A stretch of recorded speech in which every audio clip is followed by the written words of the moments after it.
everybody, welcome back to my channel. It's Mindy here and I hope you're doing well. Today I'm going to do yet another new fragrance review. This is another fragrance that was recently released by the House of Lancome. I did recently do a review on the Vie Est Belle Oui fragrance.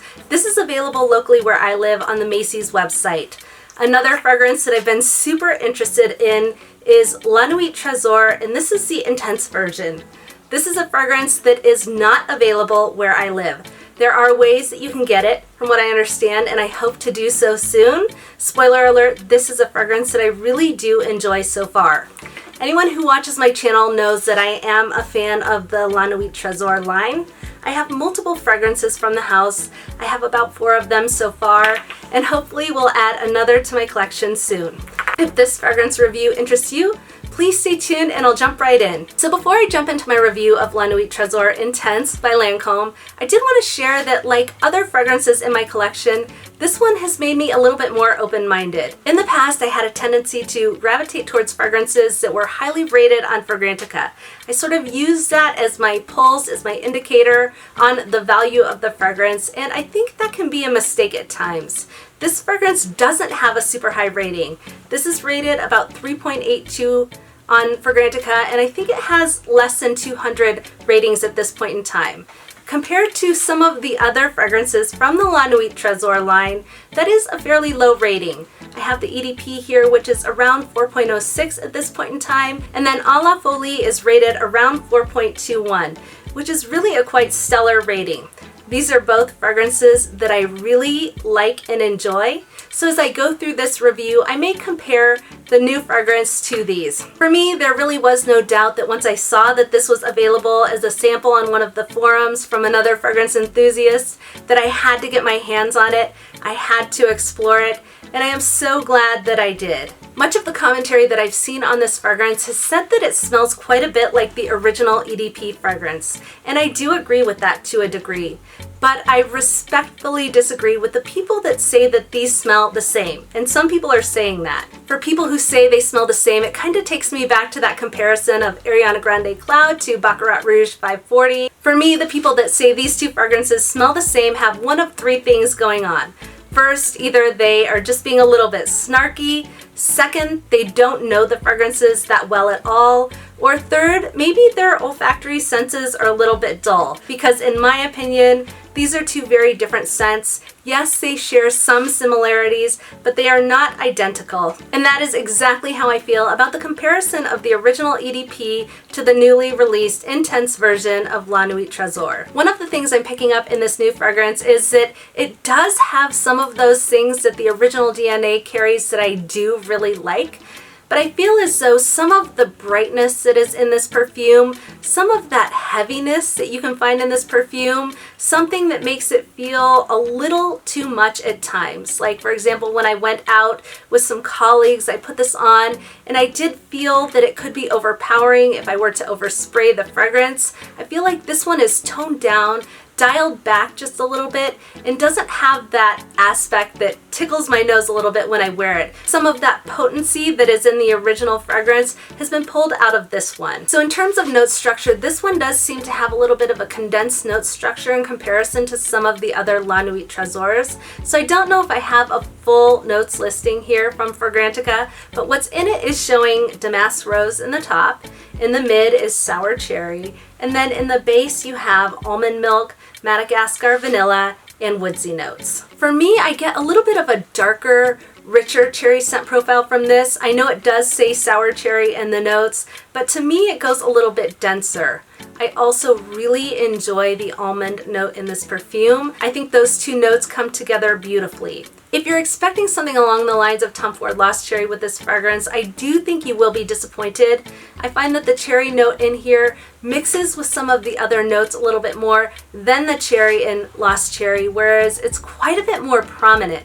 It's quite a bit more noticeable, and it's amped up in Lost Cherry more so than in this perfume. I also wanted to touch on the rose that's in this fragrance. The damask rose is in that top note, and I do prefer it in this perfume more so than I did the Vie Est Belle Oui, whereas the rose note there was a little bit more prominent to my nose. I do like how it's done here. Like others have said, this fragrance does bear the most resemblance to the EDP version of La Nuit Tresor. There are certain aspects that I'm picking up here that I really love from the A La Folie fragrance. If you don't know, the La Nuit Tresor A La Folie is my very favorite from the line. It does have its shortfalls. It's a little bit softer in terms of performance and projection, but this is a very beautiful fragrance, and this one does have some of those qualities that I really enjoy from this perfume. I definitely feel like it's debatable, the nomenclature of this perfume being an intense version. It's different from some of the other intense fragrances that I'm familiar with. For example, Guerlain Intense. That feels like an intense fragrance with more depth. The Coco Mademoiselle Intense feels more intense to me than the EDP.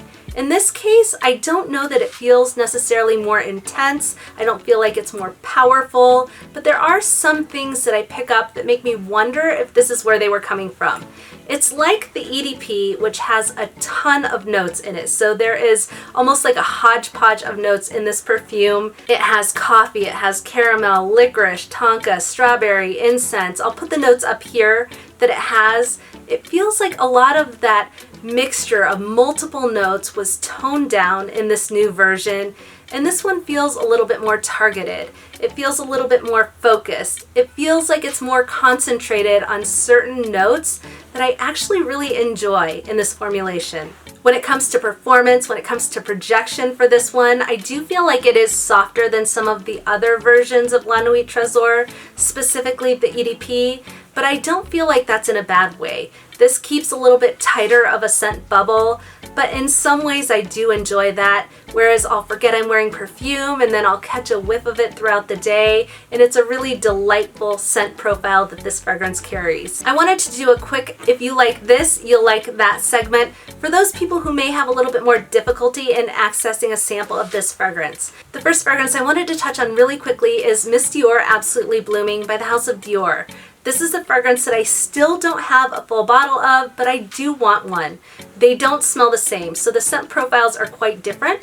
But if you like the way the fruitiness in this perfume, the raspberry, blends with the floral notes, with the sweetness, you may like how it's done here, even though this one is a little bit denser, a little bit more richer when it comes to the fruitiness here. I also think if you like the way cherry and almond is done in Seductive Red, you may also like it here. I don't want people to think they're the same in any way, shape, or form, but there is a cherry almond note in this perfume. This one goes quite a bit more fresh, whereas this one goes a little bit more dense, rich, maybe even syrupy.